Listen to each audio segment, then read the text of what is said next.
नमस्कार। चलिए आज बात करते हैं इंडियन इकोनॉमी की हेल्थ के बारे में। पहली नज़र में देखें तो लगता है कि देश का फाइनेंशियल मैनेजमेंट बहुत अच्छा चल रहा है। चारों तरफ से अच्छी खबरें आ रही हैं। तो चलिए जरा और गहराई से देखते हैं। ये जो चार्ट है ये दिखा रहा है इंडिया का फिस्कल डेफिसिट। अब देखिए ये लगातार कम हो रहा है। FY21 में 9.2% से गिरकर अंदाजा है कि FY27 तक ये 4.3% पर आ जाएगा और आमतौर पर इसे एक मजबूत इकोनॉमिक डिसिप्लिन का साइन माना जाता है। लेकिन एक सवाल है, अगर ये आंकड़े वाकई में बेहतर हो रहे हैं तो फिर ऐसा क्यों लगता है कि हम एक ही जगह पर किसी ट्रेडमिल पर दौड़े जा रहे हैं? मतलब रफ्तार तो है पर हम आगे क्यों नहीं बढ़ पा रहे?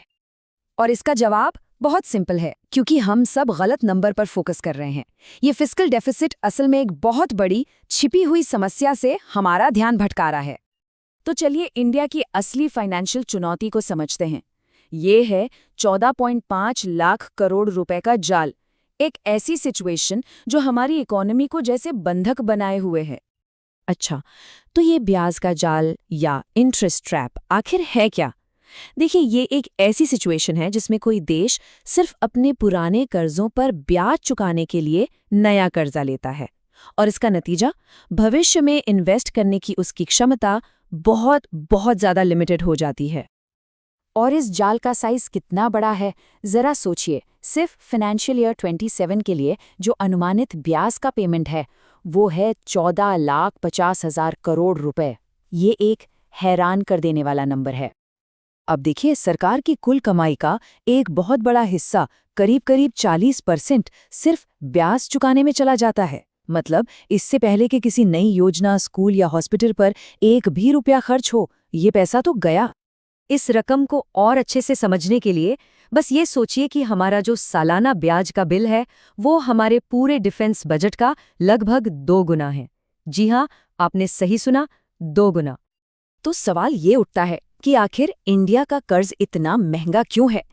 इसका जवाब BBB टैक्स या कह लीजिए सॉवरेन रिस्क प्रीमियम में छिपा है।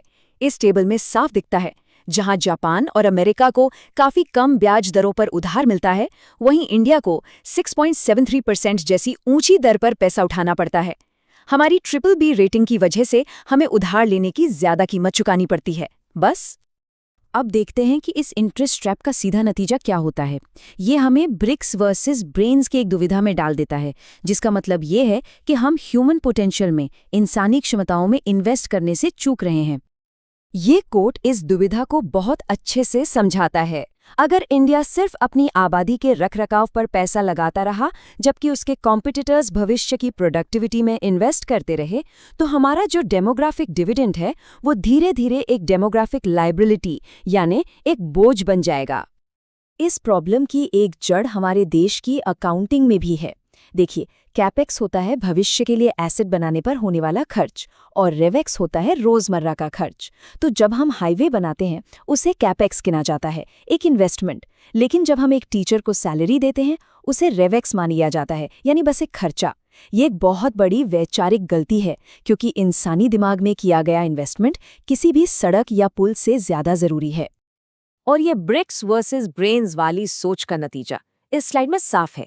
जरा देखिए, चीन जहां रिसर्च और डेवलपमेंट पर $800 बिलियन से भी ज्यादा खर्च करता है, वहीं इंडिया का खर्च सिर्फ 15 से 20 बिलियन डॉलर है।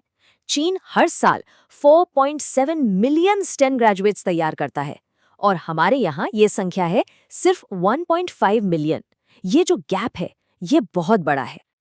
और ये जो फाइनेंशियल प्रेशर है ये सिर्फ सेंट्रल गवर्नमेंट के लेवल पर ही नहीं है। यही कहानी राज्यों की चुनौतियों में भी दिखती है, जहां इनएफिशिएंसी इस प्रॉब्लम को और भी कॉम्प्लिकेटेड बना देती है। चलिए बिजली वितरण कंपनियों यानी डिस्कॉम्स का उदाहरण लेते हैं। सालों के भारी नुकसान के बाद फाइनेंशियल ईयर 25 में उन्होंने पहली बार 2,701 करोड़ रुपए का प्रॉफिट कमाया। ये बेशक एक अच्छी खबर है, लेकिन ये नहीं भूलना चाहिए कि उन पर अब भी 7 लाख करोड़ रुपए का भारी भरकम कर्ज बाकी है। एक और बड़ी चुनौती है डेड कैपिटल, मतलब ऐसी सरकारी संपत्तियां जिनका कोई इस्तेमाल नहीं हो रहा है। और नेशनल मोनेटाइजेशन पाइपलाइन 2.0 का लक्ष्य है कि ऐसी प्रॉपर्टीज से 10 लाख करोड़ रुपए जुटाए जाएं। ये पैसा फिर विकास के कामों में लगाया जा सकता है। अब राज्यों के लेवल पर फाइनेंशियल डिसिप्लिन कितना बड़ा फर्क डाल सकता है, ये उड़ीसा और पंजाब के उदाहरण से बिल्कुल साफ है। उड़ीसा ने अपने फाइनेंस को बहुत अच्छे से मैनेज किया है और उसका कर्ज टू जीएसडीपी रेशियो काफी कम है। वहीं दूसरी तरफ पंजाब एक गहरे ब्याज के जाल में फंसा हुआ है, जहां उसकी कमाई का एक बहुत बड़ा हिस्सा सिर्फ ब्याज चुकाने में ही चला जाता है। तो फिर इस चक्र से बाहर निकलने का रास्ता क्या है?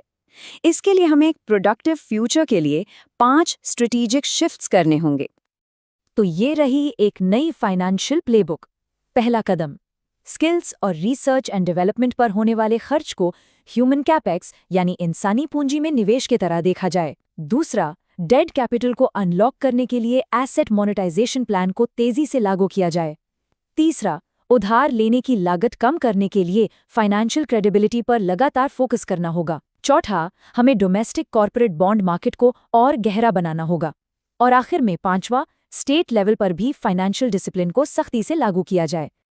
और आखिर में एक जरूरी सवाल बचता है, क्या इंडिया भविष्य की रेस जीत सकता है अगर वो ब्रिक्स में इन्वेस्ट करने के साथ साथ ब्रेन्स में भी उतना ही इन्वेस्ट करे?